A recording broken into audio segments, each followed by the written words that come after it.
Hi friends, இன்றைக்கி சமையல் ஒரு அனுபவமில் ஒரு ஹெல்த்தியான டிஷ்ஷு கிச்சடி தான். பட் இதில் எதில் செஞ்சுருக்கேன் அப்படின்னா லிட்டில் மில்லட் கிச்சடி.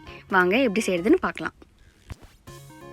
இதற்கு தேவையான பொருட்கள்: 1 கப் அளவுக்கு லிட்டில் மில்லட், ஒரு பெரிய வெங்காயம் நீளமாக நறுக்கி வச்சுருக்கேன், 2 பச்சை மிளகாய், கொஞ்சம் கருவேப்பிலை, ஒரு பெரிய தக்காளி, 2 டேபிள் ஸ்பூன் அளவுக்கு ginger garlic paste, 1 tablespoon நெய், அப்புறம் கடுகு, உளுந்தம்பருப்பு, ஜீரகம், இது எல்லாமே ஒவ்வொரு டீஸ்பூன், அப்புறம் தேவையான அளவு உப்பு,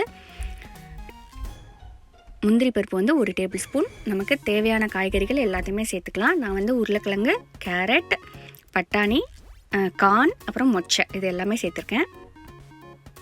இதோட நீங்கள் எக்ஸ்ட்ரா காய் இருந்தாலும் சேர்த்துக்கலாம். வாங்க இதெல்லாம் யூஸ் பண்ணி எப்படி செய்கிறதுன்னு பார்க்கலாம். ஃபஸ்ட்டு இந்த மாதிரி ஒரு பாத்திரம் எடுத்துக்கலாம். இது ஒரு நல்ல பெரிய பேனாகவும் எடுத்துக்கலாம், இல்லை பெரிய பாத்திரமும் எடுத்துக்கலாம். 1 டேபிள் ஸ்பூன் நெய் விட்டுக்கோங்க. ஸோ இது நல்லா உருகட்டும்.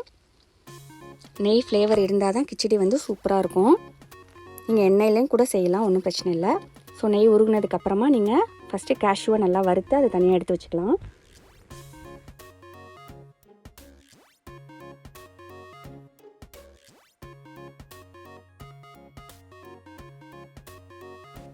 இதை கடைசியாக நம்ம சேர்த்துக்கலாம், தனியாக எடுத்து வச்சிடலாம். அப்புறம் அதே நெய்யே இருக்கட்டும். இப்போ இந்த லிட்டில் மில்லட்டை நம்ம லைட்டாக ரோஸ்ட் பண்ணிக்கலாம். ஒரு 1 மினிட்டுக்கு லோ ஃப்ளேம்லேயே வச்சு நல்லா ரோஸ்ட் பண்ணிக்கலாம். லைட்டாக சூடு வந்தால் போதும்.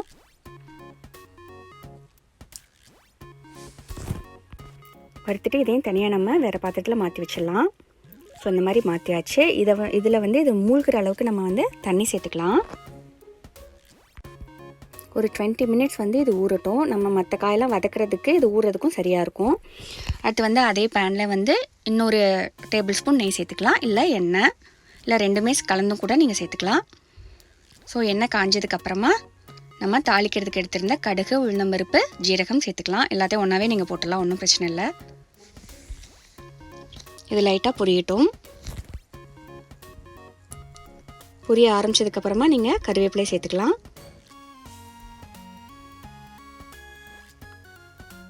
அதுக்கப்புறம் நம்ம பெரிய வெங்காயம் நறுக்கி வச்சுருந்தோம் இல்லையா, அதையும் சேர்த்துடலாம். ஸோ வெங்காயத்தை நல்லா வதக்கிக்கலாம். ஃபஸ்ட்டு ஒரு 30 செகண்ட்ஸ் வதக்குங்க. அதுக்கப்புறம் காயோடு சேர்த்து நம்ம வதக்கிக்கலாம்.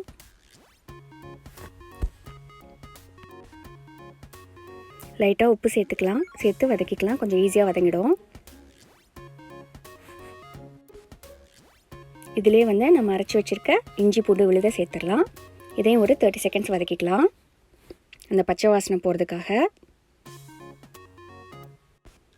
அதுக்கப்புறம் நம்ம எடுத்து வச்சுருக்க காயெல்லாம் அதில் சேர்த்துடலாம். எல்லாமே மீடியமான ஒரு ஷேப்பில் கட் பண்ணிக்கோங்க, அப்போ தான் ஈஸியாக வேகும். பீன்ஸ், கேரட், உருளைக்கிழங்கு, பட்டாணி, கார்ன் எல்லாமே சேர்த்துருக்கேன். ஸோ சாப்பிட்றதுக்கு நமக்கு வெஜிடபிள்ஸ் எல்லாம் ஹெல்தி. ஸோ நல்லாயிருக்கும் சாப்பிட்றதுக்கு. காயெல்லாம் சேர்த்ததுக்கப்புறமா ஒரு 1 மினிட் லோ ஃப்ளேம்லேயே வச்சு வதக்கிக்கலாம், ஈஸியாக வெந்துடும். அதுக்கப்புறம் நம்ம நறுக்கி வச்சுருக்க தக்காளியும் சேர்த்துடலாம். இதையும் சேர்த்து ஒரு 1 மினிட் வதக்கிக்கலாம்.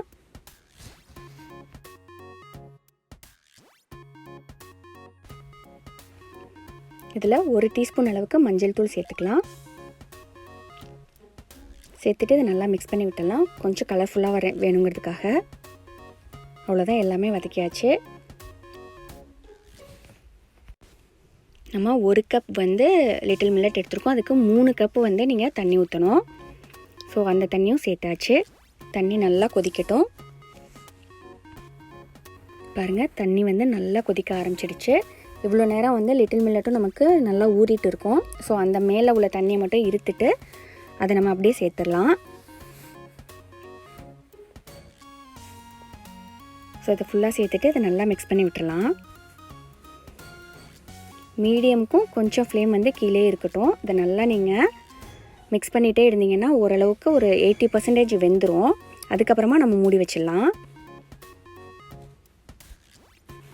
ஏன்னா நீங்கள் விசில்லாம் விடணும்னு அவசியம் இல்லை, டேரெக்டாக ஓப்பன் பாட்லேயே நீங்கள் செய்யலாம். பாருங்கள், ஒரு 5 மினிட்ஸ்லேயே நமக்கு தண்ணியெல்லாம் இஞ்சி ஓரளவுக்கு வெந்துடுச்சு. நல்லா மிக்ஸ் பண்ணி விடுங்க. இந்த டயத்தில் வந்து நம்ம பாட்டை அப்படியே க்ளோஸ் பண்ணிடலாம். இது குக்கரில் தான் நான் செய்கிறேன், பட் விசில்லாம் போடல. க்ளோஸ் பண்ணிவிட்டு சிம்மில் வச்சு ஒரு 10 மினிட்ஸ் விட்டுருங்க. அது நல்லா தண்ணிலாம் இஞ்சி சூப்பராக நமக்கு வந்து சாப்பிட்றதுக்கு எதுவாக ரெடி ஆகிடும். 10 மினிட்ஸ் ஆகிடுச்சு, பார்க்கலாம் எப்படி இருக்குன்ட்டு. பாருங்கள், தண்ணியெலாம் நல்லா இஞ்சிடுச்சு. நல்லா பார்க்கவே சூப்பராக கரெக்டான பதத்துக்கு இருக்குது. ஸோ இது நல்லா மிக்ஸ் பண்ணி விட்டுடலாம். நமக்கு வந்து லிட்டில் மில்லட் கிச்சடி சூப்பராக ரெடி ஆகிடுச்சு. இதுக்கு மேலே வந்து நம்ம ஃப்ரை பண்ணி வச்சுருக்க கேஷ்யூவை சேர்த்துடலாம். இதில் வந்து ஒரு டிஃப்ரென்ஸும் கிடையாது. நம்ம ஆர்டினரியாக எப்படி கிச்சடி செய்கிறோமோ அதே தான்.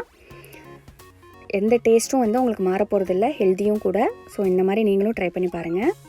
ஸோ கேஷ்யூ சேர்த்ததுக்கப்புறம் நல்லா மிக்ஸ் பண்ணி விட்டுடலாம்.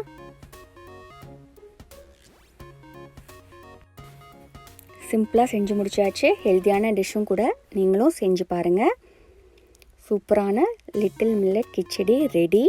நீங்களும் செஞ்சுட்டு எனக்கு கமெண்ட் பண்ணுங்கள். தேங்க்ஸ் ஃபார் வாட்சிங்.